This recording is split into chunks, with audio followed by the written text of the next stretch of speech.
امریکہ نے ایران کے ساتھ تجارتی جنگ تیز کر دی۔ چینی کمپنیوں پر بھی پابندیوں کا جال ڈال دیا۔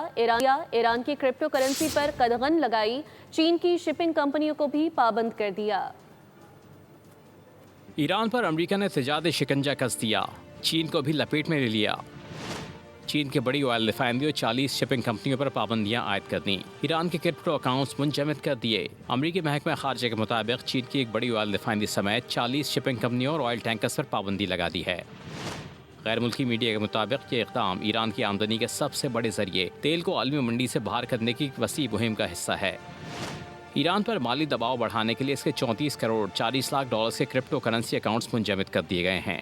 امریکی وزیر خارجہ اسکاٹ بیسٹ نے کہا، ہم ایران کے مالی وسائل کے گرد گھیرا تنگ کر رہے ہیں اور ان کے خفیہ مالیاتی راستوں کو سراغ لگانے کا عمل جاری رکھیں گے۔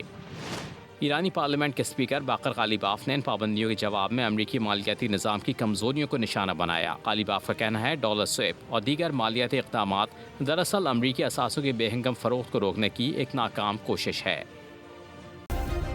سبسکرائب کریں اور بیل دبائیں تاکہ کوئی خبر رہ نہ جائے۔